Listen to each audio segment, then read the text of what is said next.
Hello and welcome.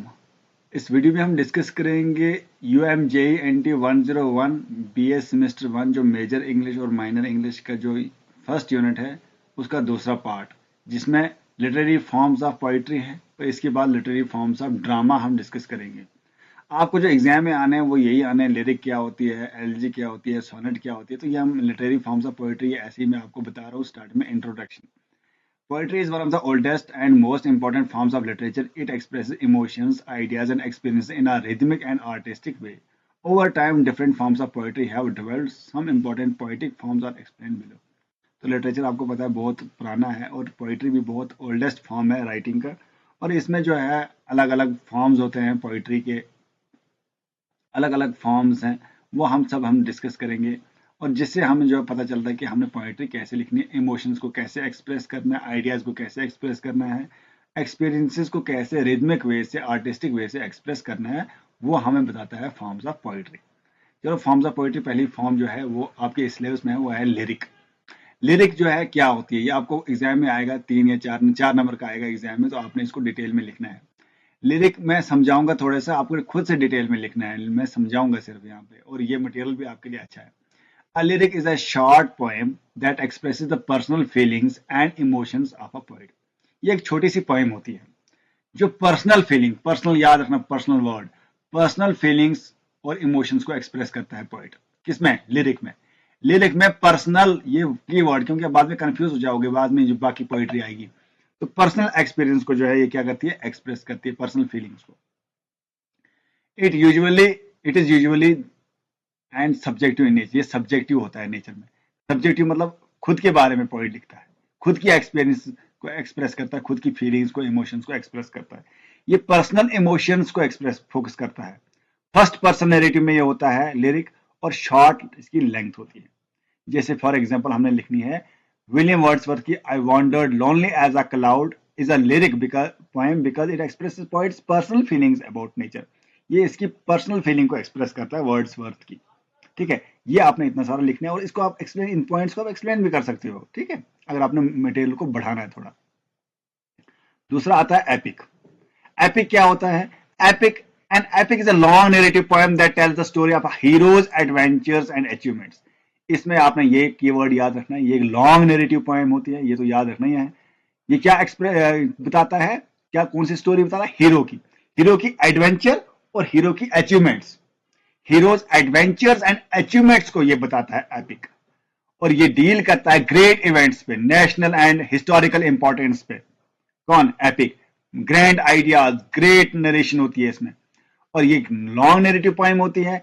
Heroic characters इसमें होते हैं, गॉडली कैरेक्टर्स होते हैं इसमें, सुपरनैचुरल एलिमेंट्स होते हैं।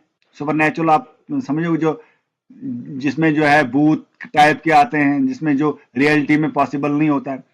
एलिवेटेड स्टाइल होता है इसमें। किसमें? एपिक में। ये चीजें आपने याद रखनी है। इसकी एग्जांपल क्या है एपिक की? पैराडाइज लॉस्ट जो जॉन मिल्टन ने लिखी, ये भी एपिक है। इलियड जो होमर ने लिखी, ये भी एपिक है। Epics often reflect the values of beliefs of civilisation. ये पूरी सिविलाइजेशन की बिलीफ्स को बताता है ये एपिक। मतलब एक लंबी पोएम होती है, बहुत लंबी पोएम होती है नैरेटिव, जिसमें हीरो होता है, हीरो की एडवेंचर, हीरो की अचीवमेंट्स के बारे में बताया जाता है। ये लंबी पोएम होती है जिसमें हीरोज होते हैं, जिसमें गॉड्स होते हैं, जिसमें सुपरनेचुरल एलिमेंट्स होते हैं, और इसका स्टाइल जो है बहुत एलिगेंट होता है। पैराडाइज लॉस्ट के एग्जांपल देना, और इलियड। अब थर्ड फॉर्म है बैलेड। अब बैलेड क्या होता है? ये भी नैरेटिव पोएम होती है। नैरेटिव पोएम तो एपिक भी थी, मगर बैलेड में जो है ये स्टोरी बताता है। ये स्टोरी किसके बारे में बताता है? लव की स्टोरी, ट्रेजेडी और एडवेंचर की स्टोरी। ये स्टोरी बताता है, कहानी। मतलब एक पोएम होती है, पोएम वो पोएम जो शॉर्ट स्टोरी बताती है, छोटी सी स्टोरी बताती है। लॉन्ग, ये एपिक लॉन्ग नैरेटिव पोएम थी, मगर ये क्या है? ये नैरेटिव पोएम है, लॉन्ग नहीं है। ये नैरेटिव स्टोरी बताती है। वो पोएम जो एक छोटी सी स्टोरी बताती है, वो है बैलेड। बैलेड एक फॉर्म ऑफ स्टोरी है जो पोइट्री फॉर्म में लिखी गई है। ठीक है, ये गाई जाती है, मगर इसका ओरिजिनल मकसद है to be sung. Simple language होती है, repetition and refrain, dialogue form होता है इसमें। जैसे the rime of ancient mariner है, जो सैमुअल टेलर कॉलरिज ने लिखी है, ये भी क्या है? बैलेड है। ठीक है, पहले बैलेड होता था, ओरल लिटरेचर, ये कहानियां सुनाई जाती थी जनरेशन टू जनरेशन, मगर अब जो है बैलेड वो होती है जो शॉर्ट स्टोरी होती है। अब एलिजी क्या होती है? एलजी, इसके बारे में भी आप डिटेल में पढ़ सकते हो। एलजी जो है वो पोएम है जो सॉरो का एक्सप्रेस करता है, दुख, किसी की डेथ पे दुख एक्सप्रेस करना, वो है एलिजी। किसी की भी डेथ पे लिखना, किसी के मरने पे लिखना, वो है elegy. Specially for someone who has died, theme of death and morning होता है इसमें, सीरियस एंड रिफ्लेक्टिव टोन होता है इसमें। Elegy Written in a Country Churchyard, ये जो थॉमस ग्रे ने लिखा है, ये भी एक एलजी है। एलजीज आर ऑफन ग्रीफ कंसोलेशन, इसमें दुख को एक्सप्रेस किया जाता है, सारो को एक्सप्रेस किया जाता है, ग्रीफ को एक्सप्रेस किया जाता है इस एलजी में। ये शॉर्ट पोएम होती है, पोएम में दुख एक्सप्रेस किया जाता है, किसी के मरने पे पोएट लिखता है। ओड क्या होती है? ओड भी एक लिरिकल पोएम होती है, मगर ये किसी की प्रेज करती है, किसी की तारीफ करती है। ये वाला याद रखना, ये वाला कीवर्ड याद रखना। एक्सप्रेस क्या करता है ये ओड?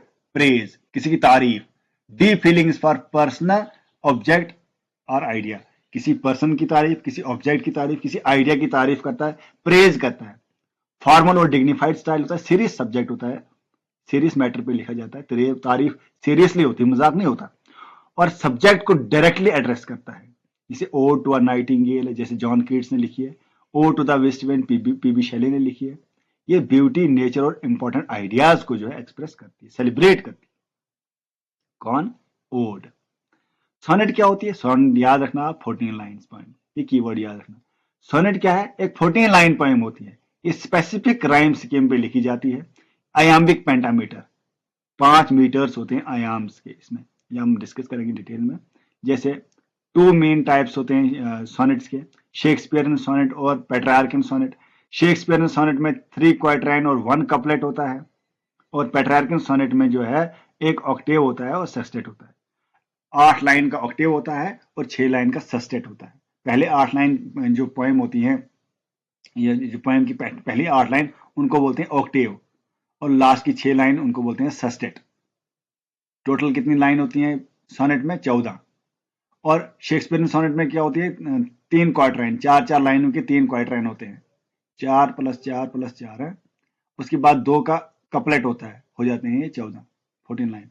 और इसमें जो पोएम की एग्जांपल है, shall I compare thee to a summer's day by William Shakespeare, ये डील करती है लव, ब्यूटी और टाइम के बारे में।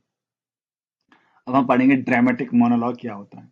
ड्रामेटिक मोनोलॉग जो है एक पोएम होती है, is a poem in which a single speaker addresses a silent listener and reveals his her character. एक स्पीकर होता है इसमें, वो एक लिसनर को बताता है अपनी कहानी, अपनी दिल की कहानी बताता रहता है, कंटिन्यू बताता रहता है। एक ही स्पीकर होता है, वो दूसरे को सुना रहा होता है। लिसनर जो है एक बंदा भी हो सकता है, एक बंदा भी सुन सकता है, या बहुत सारे लोग भी सुन रहे होते हैं, बट स्पीकर एक ही है, कंटिन्यू बता रहा होता है। और उस स्पीच से, उस स्पीकिंग से, उस स्पीकर की करेक्टर के बारे में पता चलता है, उसका करेक्टर कैसा है। एक ही स्पीकर होता है, लिसनर होता है, और साइकोलॉजिकल डेप्थ बताता है ये ड्रामेटिक मोनोलॉग। उस स्पीकर के माइंड में क्या चल रहा है, कौन से स्ट्रगल चल रहे हैं, कौन से एक्सपीरियंस है। और माई लास्ट डचेस जो है रॉबर्ट ब्राउनिंग ने लिखी है, ये भी क्या है? ड्रामेटिक मोनोलॉग है।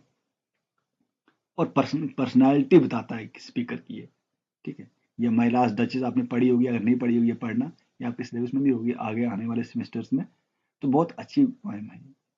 और उसके बाद पेस्टोरल आता है। पेस्टोरल क्या होती है? पेस्टोरल पोएम जो है रूरल लाइफ पे, रूरल लाइफ में गांव की विलेज लाइफ को एक्सप्रेस करता है।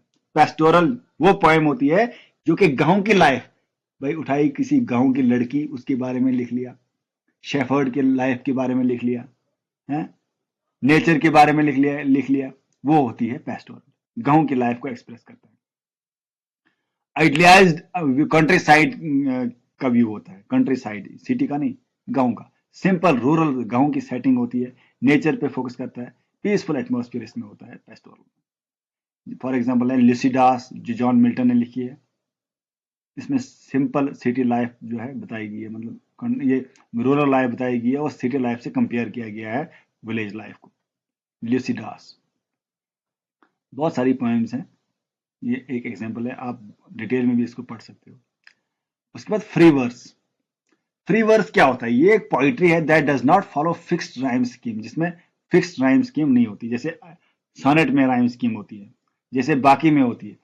इसमें फिक्स राइम स्कीम नहीं होती, ना रेगुलर मीटर होता है। No strict rules or rhyme और रिदम, नेचुरल स्पीच होती है।